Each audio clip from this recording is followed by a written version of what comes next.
Bonjour, très chers frères et sœurs. Merci de me recevoir chez vous. Je suis votre frère le docteur Raphaël Ekamba. Merci pour les abonnements, merci pour les likes, merci pour les commentaires et merci beaucoup pour le partage. Alors aujourd'hui, je voulais parler d'une bonne nouvelle. Cette fois-ci, vraiment, elle est bonne parce que les présidents, nous sommes habitués à des victoires extérieures au niveau diplomatique du président de la République. Mais cette fois-ci, je constate qu'il y a une victoire à l'intérieur même de la République démocratique du Congo. Pourquoi? Parce qu'il y a la confusion dans les camps des ennemis de la République. Et c'est pour cela que je vais parler avec nous aujourd'hui. Alors, le président de la République a reçu la Senko ECC. Je constate que la Senko ECC, parce qu'il se croyait vraiment très fort politiquement, avec beaucoup d'assises au niveau intérieur, et même à vouloir même imposer leur volonté au président de la République. Ok, après un certain temps, après le travail que tous nous avons fourni, maintenant, je constate, ça c'est un fait pour moi, de par mon observation, la Senko ECC est affaiblie, complètement affaiblie. Alors pourquoi? Parce que nous les avons démasqués. Nous les avons démasqués.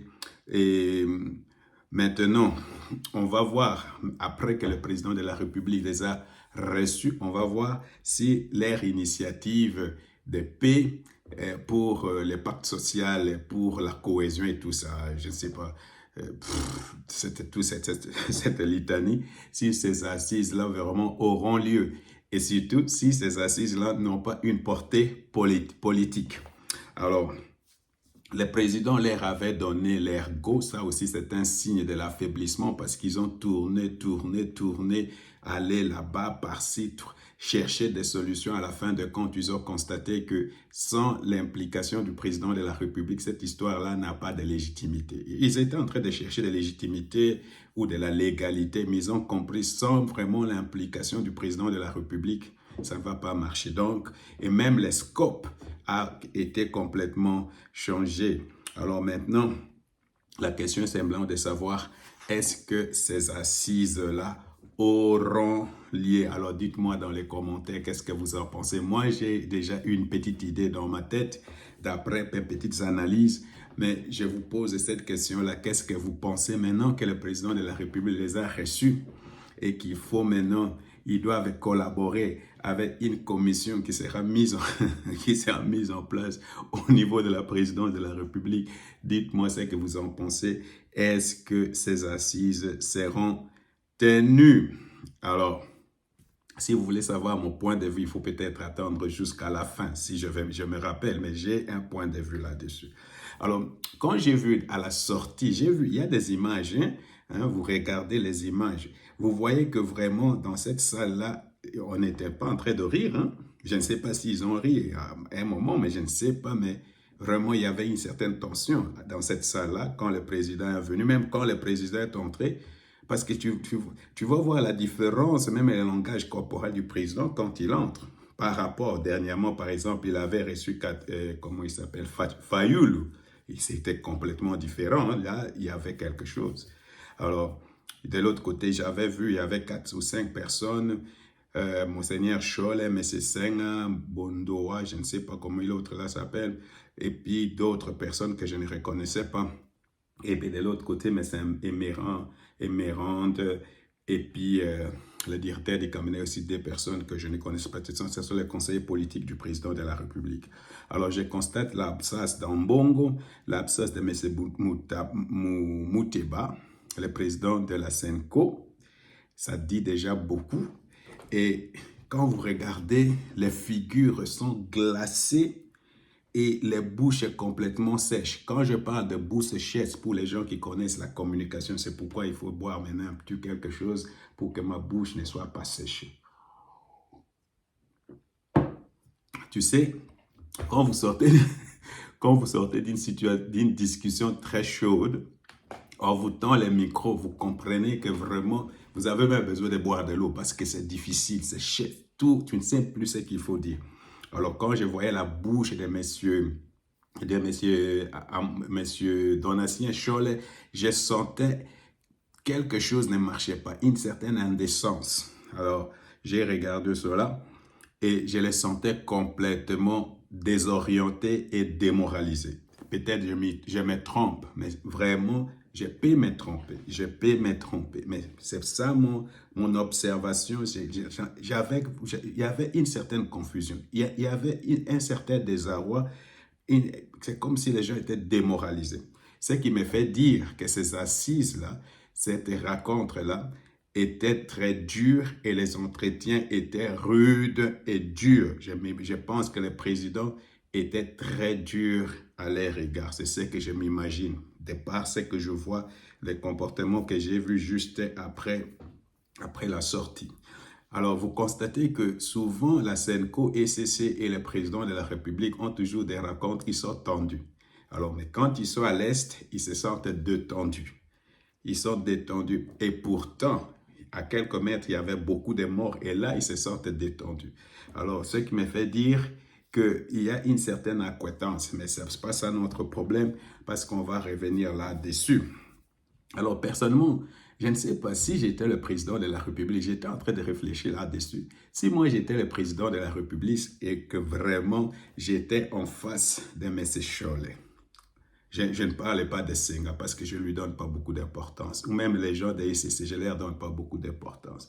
Je veux, moi, en face de messieurs, de ces groupes de gens-là, Senghor, Bondoa, ou je ne sais pas comment, et comment il s'appelle, et M. Senghor. Voilà ce que je vais.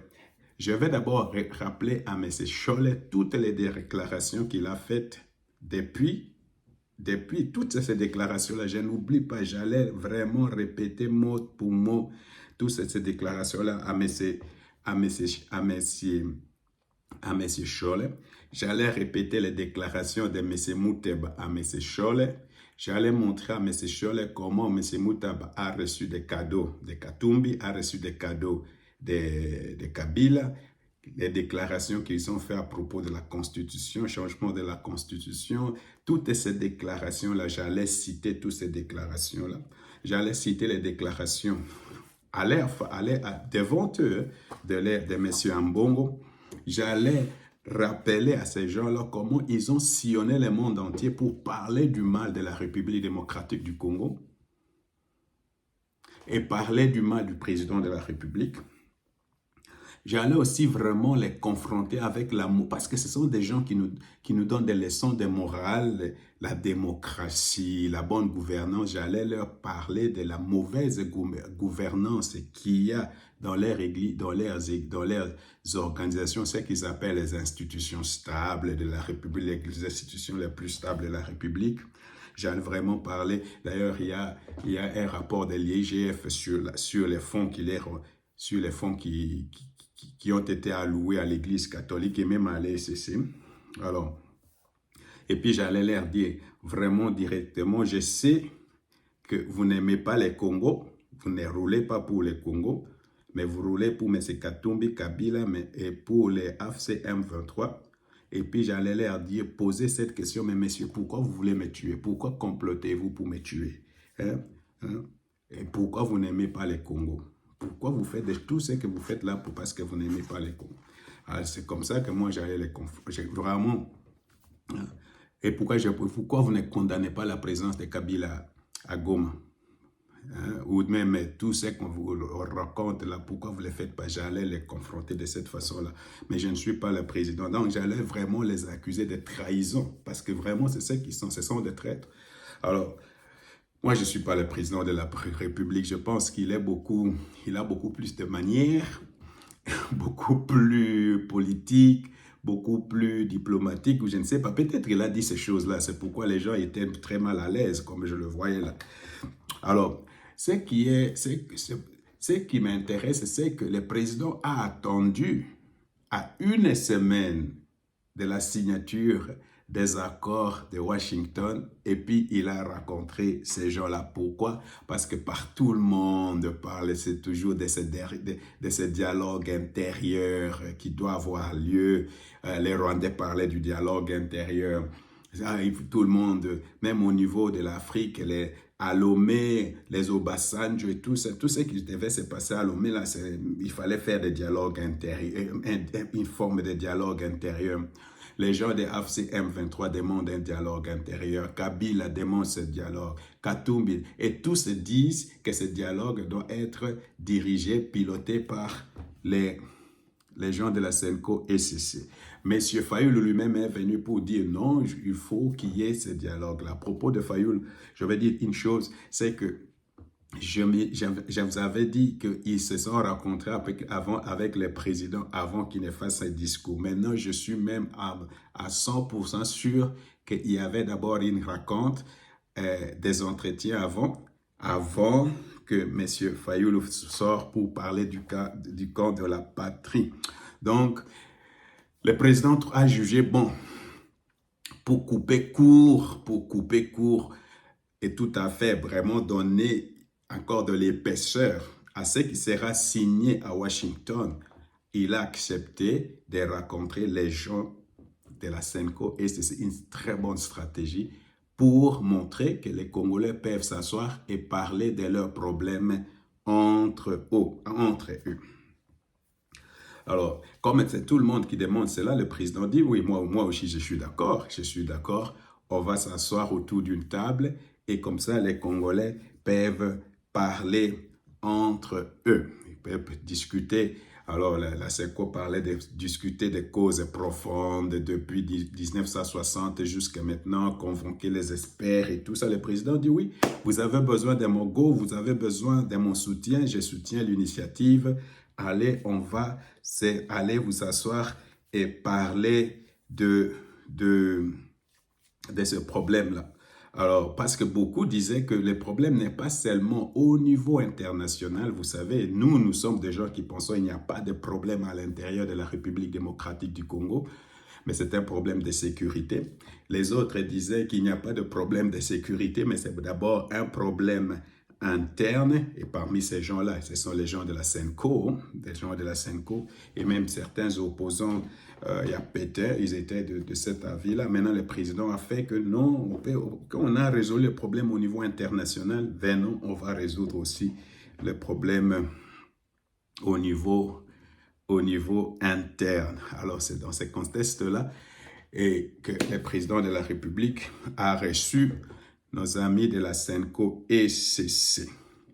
Alors, remarquez que tous les accords qui sont signés jusqu'à maintenant, on ne fait pas mention du M23 AFC. Donc, d'ailleurs même dans les accords de principe, c'était une ligne. Cette fois-ci, on ne fait pas vraiment mention de AFC M23. Alors, c'est dans ce contexte-là qu'il faut vraiment parler beaucoup plus à nos amis qui sont là-bas à Goma et à Bukavu. Parce que j'ai l'impression que les gens sont en train de les manipuler, surtout les gens de Kivu Morning Post. Moi, je suis Kivu Morning Post et je le suis. Et il y a beaucoup de manipulations qui viennent de cet organe de presse. Alors, par exemple, ils disent ceci, que la solution ne viendra pas de Washington, donc les accords qui seront signés à Washington ne vont pas résoudre les problèmes à l'est de la République démocratique du Congo. C'est plutôt la solution qui va venir de Doha qui va résoudre les problèmes de la République démocratique du Congo. D'ailleurs, ils vont jusqu'à dire que ce n'est pas parce que le 27, on signe les accords, que le 28, il n'y aura plus d'armée, ou il n'y aura plus d'hommes en armes à Goma, à Bukavu, ou même Nanga et les M23 vont disparaître, serait comme ça par coup magique, par coup de baguette magique. Et même, ils ont renchéri pour dire, c'est que M. Bernabé Kikaya bin Ramazan, Bin Karoubi a dit, non, c'est pas parce qu'on a signé ces accords-là que M. Kabila va quitter Goma. Pour dire que non, malgré ces accords-là, tant qu'il n'y a pas le dialogue intercongolais, tant qu'il n'y a pas de résolution qui vient de Doha, les M23 AFC ne vont pas quitter Goma, Bukavu, ou même ils vont continuer à faire la guerre. D'ailleurs, ils ont parlé même de balkaniser la partie est de la République démocratique du Congo. Ça veut dire que Nanga et les autres vont proclamer Kivu, Bukavu et toute la partie qu'ils sont en train de contrôler une république. C'est vous qui l'avez dit, moi je n'invente rien. C'est messieurs Blaise et messieurs Jospin qui l'ont dit sur Kivu Morning Post. Alors, vous l'avez dit. Alors, maintenant, je voulais vraiment à ces messieurs Jospin et à ces messieurs Blaise de Kivu Morning Post, parce que vous êtes en train de, vous dites vous êtes des journalistes et vous vous tenez aux faits, c'est ce que vous avez dit une fois, et j'ai l'impression que vous êtes en train de faire de la propagande. C'est pourquoi je me demande à ce que vraiment cette partie de ma vidéo soit vraiment partagée pour que ça arrive à ces gens-là et ça atteigne beaucoup de gens qui sont à Goma. C'est de votre intervention que j'apprends que beaucoup de Gomatraciens et des Kivusiens là-bas dans le sud Kivu, à Bukavu, beaucoup sont en train d'attendre la signature des accords de Washington qui vont demander à ce que les AFC M23 désarment. D'après ce que vous avez dit, beaucoup de gens là-bas attendent cela. Et nous aussi à Kinshasa, nous attendons cela. C'est ce que vous avez dit et c'est ça la vérité. Ils vont désarmer et ils seront cantonnés. Ils vont partir. Ils vont partir. Alors les mensonges que vous êtes en train de dire, que propager, vous dites que non, dans ces accords-là, vous n'avez pas lu là où il est écrit que le Rwanda, d'ailleurs, que vous venez même à l'idée que le Rwanda va venir combattre les M23. Je ne sais pas par comment. Comment? C'est ça la confusion même. Oh non, dans ces accords-là, il n'est écrit nulle part que le Rwanda va venir combattre les AFC M23. Il n'est écrit nulle part que les Qataris vont venir combattre les AFC M23. Il n'est écrit nulle part que les États-Unis vont venir combattre les AFC M23. Vous dites vous êtes des journalistes, mais votre raisonnement est très bas. Très, très bas. Je m'excuse, mais vraiment, je dois être honnête, il n'y a pas de profondeur. Il n'y a pas de profondeur. Alors, la première des choses, il est écrit dans ces accords-là qu'il faut qu'il y ait un désengagement. Un désengagement, ça concerne, d'abord, je commence par le plus important. Il faut qu'il y ait respect de la souveraineté et de l'intégrité territoriale de la République démocratique du Congo. Autrement, si Nanga se réveille avec tous ces gens-là, pour proclamer cette partie de la République, une République, comme vous voulez proposer, ça ne va pas fonctionner. Il n'y a personne qui va reconnaître la République, je ne sais pas de qui vous, je ne sais pas quoi. Personne ne va le reconnaître. Il n'y a aucun Congolais qui va accepter qu'il y ait balkanisation. Donc, vous allez faire peut-être des référendums ou des choses comme ça, mais on va finir par vous délonger. Donc, c'est une utopie. Vous êtes en train de nourrir vraiment une utopie. C'est une utopie. C'est une utopie. Ok, alors il y a beaucoup d'utopies, il y a beaucoup de... comment je peux dire? Vous êtes vraiment en train de vous masturber une masturbation intellectuelle, c'est ce que vous êtes en train de faire. Alors, vous avez dit que non, quand on parle maintenant de désengagement, ce sont les troupes rwandaises qui doivent se désengager, qui doivent partir. Quand on parle de désarmement, ce sont les groupes armés. Et dans ces groupes armés-là, il y a les AFC M23. Les AFC M23 est traité comme un groupe armé. Vous voulez parler d'opposition militaire. En République démocratique du Congo, on ne connaît pas d'opposition militaire. Il n'y en a pas. Donc, vous êtes en train de vous nourrir de vos propres rêveries. Alors, ça, c'est la première des choses. Il faut que vous sachiez cela. La deuxième des choses, il y a beaucoup d'accusations d'atrocités qu'il y a à l'égard du M23. Ils ont commis beaucoup de meurtres et beaucoup d'atrocités.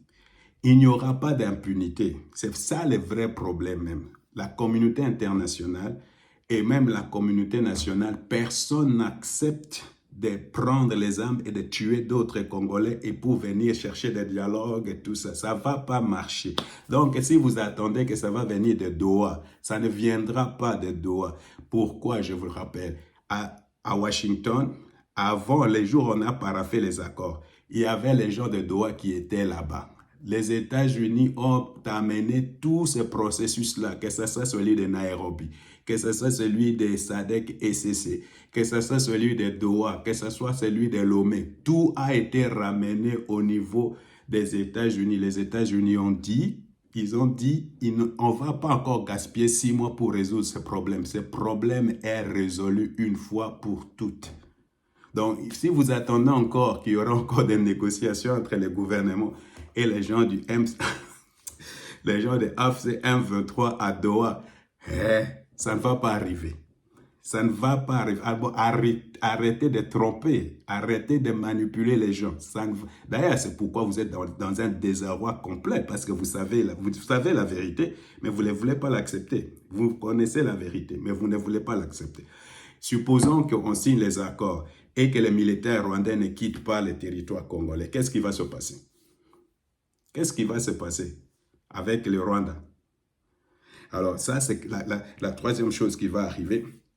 Donc, non pas seulement il y aura des poursuites à cause des atrocités, le Rwanda, s'il ne quitte pas, sera sanctionné. La AFC M23, s'il ne quitte pas, ils seront sanctionnés. Il y a la résolution 2773, je m'imagine. Cette résolution-là va devenir effective. Et quand une résolution comme ça devient effective, ça veut dire qu'il peut y avoir une coalition de pays qui viennent sortir le M23 de la République démocratique du Congo sur invitation du gouvernement. Ça je vous informe. Si vous ne voulez pas l'accepter, c'est ton problème. Alors, même la position de M. Bintou Keïta, quand la madame Bintou Keïta était venue là-bas, nous on disait que ce qu'on savait et ce qui est la vérité, c'est qu'on avait dit au AFC M23 de quitter et de rentrer dans les partis où ils étaient désarmés. Vous nous avez dit non, il n'est pas venu pour ça, elle n'est pas venue pour ça. Et pourtant, elle avait communiqué. Et c'est le même message que je donne aussi maintenant.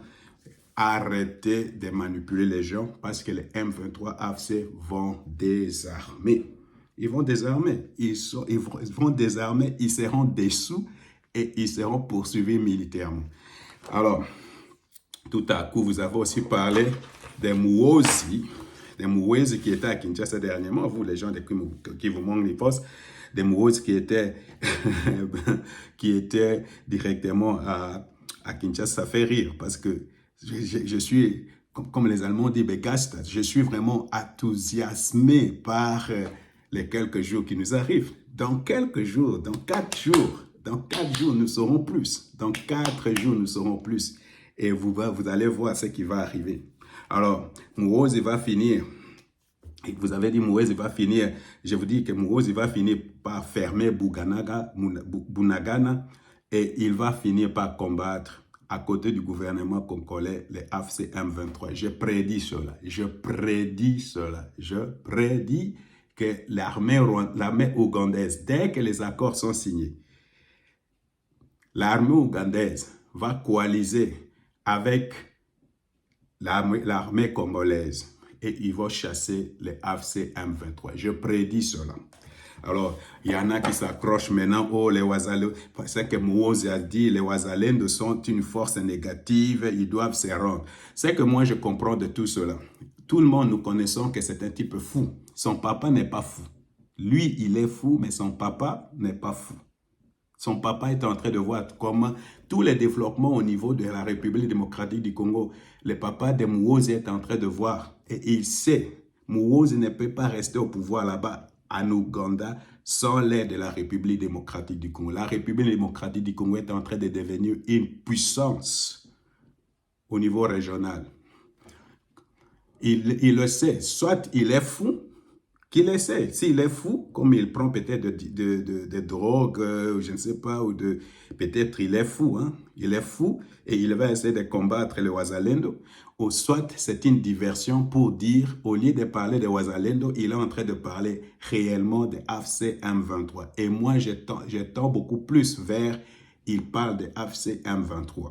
Alors, on va voir ce que ça va donner. Je peux me tromper. Mais je m'imagine que bientôt, il y aura une coalition qui va chasser les AFC M23. J'étais très étonné que les militaires sud-africains qui ont quitté la République démocratique dernièrement disaient, les généraux là disaient, qu'ils voulaient même encore entrer là-bas pour faire la guerre. Parce que les M23 AFC connaissent déjà la puissance de feu des Sud-Africains. Alors, les gens sont en train de se tromper. Même Kabila, parce que vous avez dit, sous-attendu, Kabila ne va pas quitter parce qu'on a signé les accords. Donc, il y aura la guerre et des choses comme ça. OK? Mais j'ai vu aussi qu'il y a des mercenaires. J'ai compris. Attendez, on va voir. Attendez, on va voir.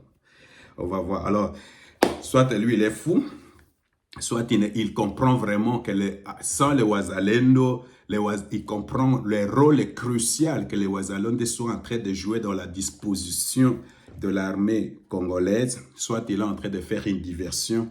Au lieu de parler des AFC M23, il est en train de parler de Wazalendo. Voilà. Maintenant, ça c'est au niveau international. Parlons maintenant au niveau national avec cette histoire de dialogue interne. Le dialogue qui a été demandé par les prélats catholiques. Alors maintenant, il y avait d'abord cette création de camp de la patrie avec Fayulu. J'avais dit qu'il y avait déjà des contacts avec les présidents. Et puis, il y avait une certaine coalition autour de la reconnaissance au niveau interne du pouvoir de Félix Antoine Tshisekedi. Ça veut dire les gens qui contestaient, où il a volé les élections, des choses comme ça. Tout le monde est en train de se coaliser autour de Félix Antoine Tshisekedi. Une certaine reconnaissance. Alors, maintenant, à cause peut-être, soit à cause de Martin Fayulu, soit tout simplement par réel politique, le président a rencontré Félix a rencontré les gens de la Senco et CC. Alors, Félix dit quelque chose comme quoi je suis d'accord avec les dialogues intercongolais. Alors, parce que tout le monde demande ce dialogue, moi aussi je suis d'accord. Alors, vous savez que pour les AFC M23, Kabila, Katumbi, les dialogues dirigés par les gens de la Senco et CC étaient le dernier espoir. Ça, c'était l'espoir, même le dernier espoir, c'était vraiment l'espoir total. Dans les camps de l'ennemi, c'était la seule issue du sortie. Doha ne marche pas, Washington, ça ne marche pas. Donc, le seul espoir pour eux, c'était ce dialogue-là des catholiques, de M. Cholet et de M. Mouteba et de M. Senga. Alors, et ils étaient en train d'entendre cela. Maintenant, le président les invite, il les a rencontrés et puis le président leur demande, ok, je sais que vous êtes une opposition à robe, ce n'est pas un problème, mais je veux que il faut élargir vos consultations, il faut élargir aussi vos assises, ou tout au moins ce que vous êtes en train de faire à d'autres communautés religieuses comme les églises de Reveil, comme les kimbongistes, comme les musulmans. Alors, en dehors de cela, il y a une communauté. Vous savez, M. Bérand faisait des consultations, mais vous aussi, avec les consultations de M. Bérand et les consultations de la Senco, allez, consultez-vous pour faire quelque chose. Je m'imagine que le président ne va pas attendre les consultations des évêques et de tout ça pour sortir le gouvernement d'union nationale. Ça va sortir sans même. Il n'a pas besoin d'attendre tout cela. C'est ce que je pense même. Et d'ailleurs, j'ai dit cela en réponse aux DAGE qui vous montrent qui sont entrés dans la confusion totale. Donc, ils ont perdu la tête là-bas. Ils ont vraiment perdu la tête. Alors, le président n'a pas besoin d'attendre les assises de la Senco et CC pour sortir le gouvernement d'union nationale. Il peut le faire maintenant. Il fait attendre. Ça dépend de lui. D'ailleurs, vous avez compris que beaucoup de choses, même la vie de Nanga, et même de Kabila maintenant, commence à dépendre du président de la République. Alors, vous avez compris ça. Alors, maintenant, le président dit aussi que non, tous les Congolais peuvent s'asseoir autour d'une table pour discuter de tous leurs problèmes, mais sans les M23 AFC, ça veut dire ça, les Nanga et consorts. Alors, le président commence à poser des conditions. Alors, la première condition, pas de M23 AFC, les gens de Nanga. Pourquoi? Parce qu'ils cherchent par ces moyens-là l'absolution, de récupérer leurs biens, qu'on enlève, la condamnation qu'il y a, la condamnation à mort, les biens saisis et tout ça. Oh, je vous ai toujours dit, votre vie est entre les mains de Félix-Antoine Tshisekedi, Tshilombo. Est entre les mains de Tshilombo. Celui que vous appeliez toujours Tshilombo. Prost. Alors, maintenant, le président dit aussi que ce dialogue-là ne peut pas être dirigé par M. Ambongo, ne peut pas être président par M. Moutemba et par M. Donatien Cholet et tout ça. Ça veut dire qu'il faut trouver maintenant d'autres personnes qui doivent diriger les choses. Alors, et ce dialogue-là ne doit pas inclure M. Kabila et M. Katumbi. Vous comprenez que tous ces camps-là, donc ça devient un peu compliqué même pour Senko, ECC et même pour M. Fayulu, les gens qui demandaient le dialogue inclusif. Alors, tout à coup, le dialogue n'est plus inclusif et le dialogue est en train de prendre complètement une autre forme. Alors, les scopes et même le format et même le but du dialogue ont complètement changé. Donc, on va aller s'asseoir là-bas. Alors, je ne sais pas, c'est pourquoi je me pose la question, parce que l'initiative est telle qu'elle est maintenant, telle que les choses se développent, n'est plus l'initiative du départ des gens de la Senko. Alors, normalement, si je parle maintenant des langages bibliques, vous savez, la Bible dit, frappez, on vous ouvrira, cherchez, vous trouverez, frappez, je ne sais pas. Alors, et ils ont cherché, oh, il faut que le président nous raconte, nous, on veut que le président nous raconte. Vous avez cherché, vous avez trouvé. Vous avez cherché, vous avez demandé, vous avez reçu. Donc, maintenant, il faut faire avec ce que le président vous a donné. Mais c'est Cholet, il faut faire avec. Alors, comme le format est réduit et même les buts ont changé de ce dialogue, c'est là où il y a maintenant la confusion dans les camps de l'ennemi. La confusion, elle est totale. Alors, tout à coup, tout le monde qui demandait maintenant, qui était en train d'applaudir, demandait Senko ECC, dialogue intercongolais dirigé par Senko ECC, Senko ECC, Senko ECC. Tout à coup, les gens commencent à trouver que le Senko ECC les a trahis. Maintenant, on parle de la trahison. Ils ont trahi. D'ailleurs, les gens de Kivu Morning Post, parce que ce sont vraiment les porte-parole des AFC M23, ils sont en train de se dire, est-ce que M. Cholet a dit la vérité au président? Pour eux, la vérité, c'est que ils savent que non, il y aura peut-être, je ne sais pas.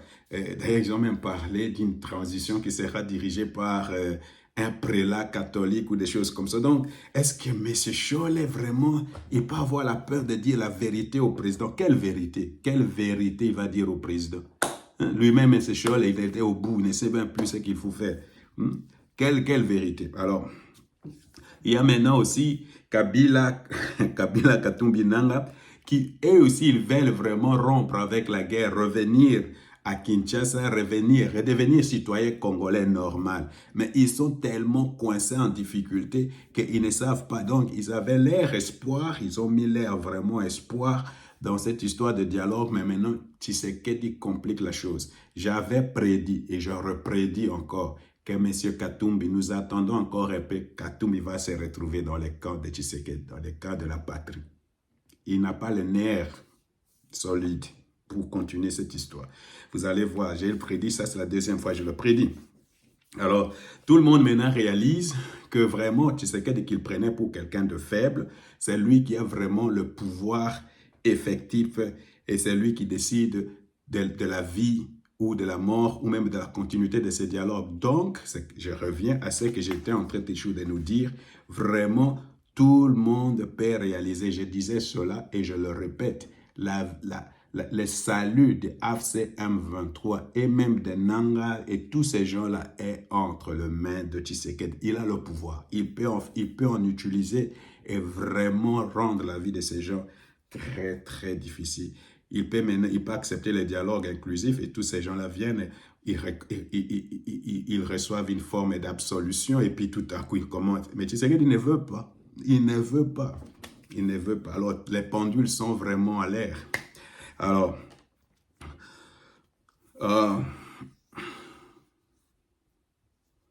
maintenant, est-ce que vous pensez que les gens de la CENSCO et CC vont dire non au dialogue?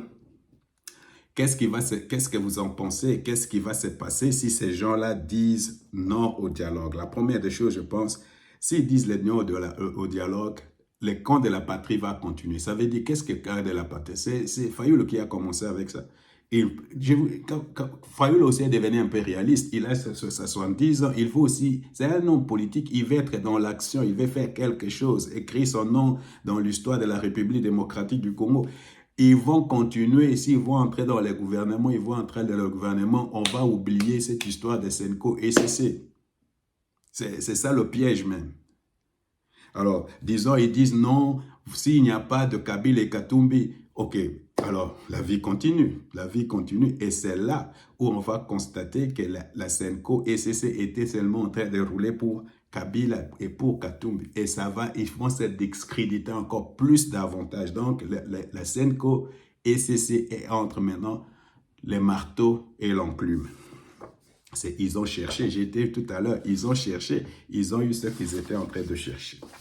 Alors, maintenant, constatez avec moi, pour finir, très chers frères et sœurs, constatez avec moi que c'est peut-être la plus grande leçon qu'on doit retenir de tout ceci avec les présidents de la République. La plus grande leçon qu'il faut retenir avec M. Tshisekedi. J'ai l'impression que ce soit au niveau national comme au niveau international.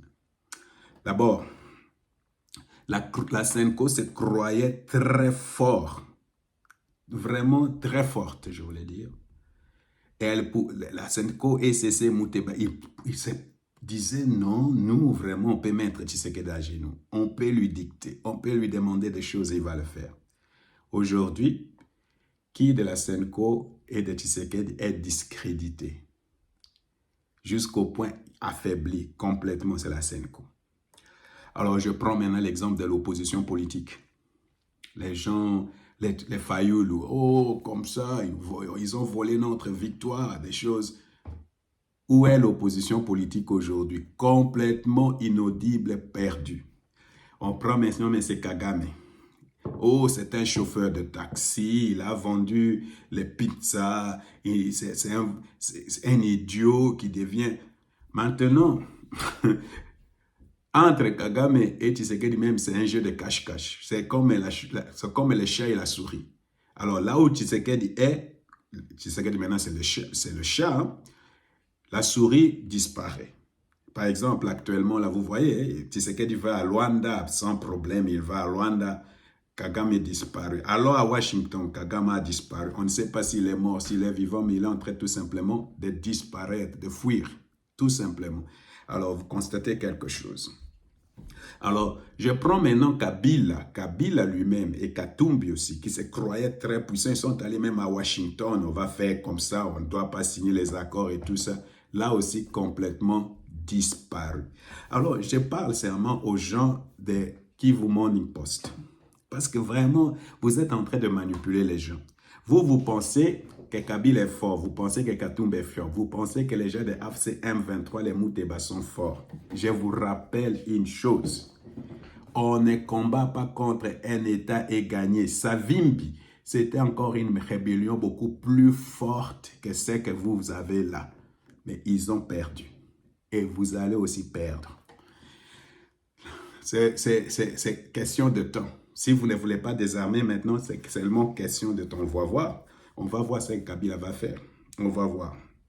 Alors, voilà. Il faut vraiment que vous sachiez que les AFC M23 vont désarmer. Alors, il faut arrêter de manipuler les gens. Il faut arrêter de mentir. Ils vont désarmer. Ils seront dessous et ils seront cantonnés et ils seront poursuivis juridiquement. ils seront poursuivis. Alors, c'est ça la vérité, très chers frères et sœurs. Alors, si vous êtes la propagande, continuez à faire votre propagande, mais vous allez bientôt perdre. Je venais de vous montrer toute une litanie des gens, Senko, ECC, tout ça. Vous allez perdre. Vous allez perdre. D'ailleurs, si j'amène au niveau spirituel, je ne sais pas si vous êtes, peut-être que je vous vois là, c'est possible que vous soyez de croyants catholiques. Mais il faut savoir, dans la Bible, on ne combat pas contre Dieu. On ne combat pas contre la personne que Dieu a mis là-bas. Nanga, il paraît qu'il était dans la même église que Tshisekedi, dans la même église que Fayulu. Il doit connaître ces choses-là. Il est en train de perdre. Il est en train de perdre. Sa vie et tout est entre les mains de Félix Antoine Tshisekedi. Alors, très chers frères et sœurs, que le Seigneur vous bénisse.